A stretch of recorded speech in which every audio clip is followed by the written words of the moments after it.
కోపాన్ని కలిగి ఉండటం అంటే మనం విషాన్ని త్రాగడం వంటిదే.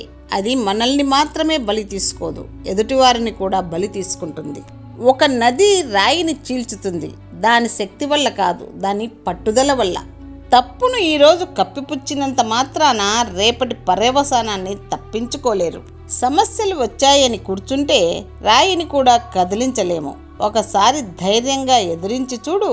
సమస్యలు నీ చెంతకు రావాలంటే భయపడతాయి. కులం కూడు పెట్టదు, మతం మంచినీళ్లు ఇవ్వదు, సంస్కారమే సాయం చేస్తుంది, మమకారమే మంచిని పంచుతుంది, మానవత్వమే చివరకు మిగులుతుంది.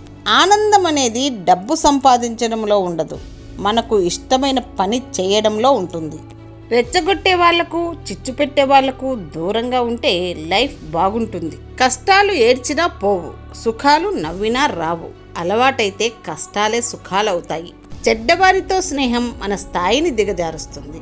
అలాగే దుష్టబుద్ధులతో స్నేహం మనల్ని పతనం చేస్తుంది. క్రోధము వలన అవివేకము కలుగును. దీని వలన జ్ఞాపకశక్తి నశించి దాని ఫలితముగా మనిషి బుద్ధిని కోల్పోయి చివరకు అధోగతి చెందును. కొందరికి మనం చెప్పే సమాధానం కన్నా కాలం చెప్పే సమాధానం కరెక్ట్గా ఉంటుంది.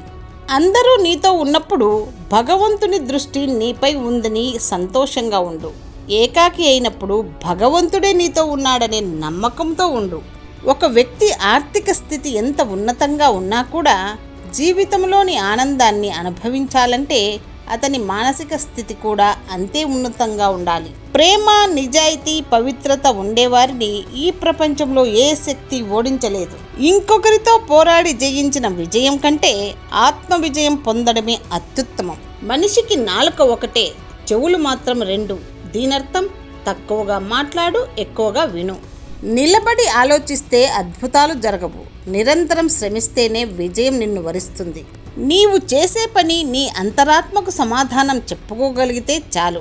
అందరికీ నచ్చేట్టు చేయాలంటే దానికి నీ జీవితం సరిపోదు. ధనం ఒక్కసారి ఉంటుంది, మరొకసారి ఉండదు. ధనం ఉన్నప్పుడు పొంగిపోకుండా, లేనప్పుడు బాధపడిపోకుండా ధైర్యంగా ఉండగలిగిన వాడే నిజమైన మనిషి. ఇనుప కండరాలు, ఉక్కు నరాలు, వజ్ర సంకల్పం ఉన్న యువత ఈ దేశానికి అవసరం. 2 క్షణాలు నవ్వితేనే ఫోటో అందంగా వస్తుంది కదా.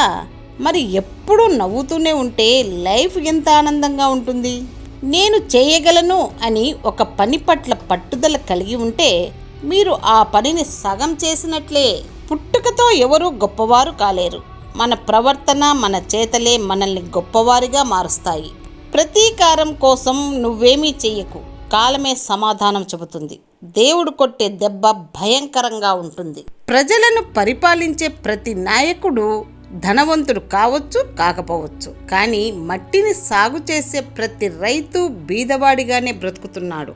అన్నీ కోల్పోయినా ఆత్మవిశ్వాసాన్ని కోల్పోకూడదు. అదొక్కటి ఉంటే చాలు, మనం కోల్పోయిన వాటన్నింటినీ తిరిగి దక్కించుకోవచ్చు. గొప్ప నమ్మకంతో చిన్న ప్రయత్నం చేసినా గొప్ప విజయం సాధించవచ్చు. నమ్మకం లేకుండా పెద్ద ప్రయత్నం చేసినా ఓటమి ఎదురు కావచ్చు. కెరటాలు కాళ్ళ దగ్గరకు వచ్చాయని సముద్రుణ్ణి చులకనగా చూడడం ఎంత తప్పో, ఎదుటివారి మంచితనాన్ని చేతగానితనంగా చూడడం కూడా అంతే తప్పు. అతిగా మాట్లాడితే నీ గౌరవాన్ని కోల్పోతావు.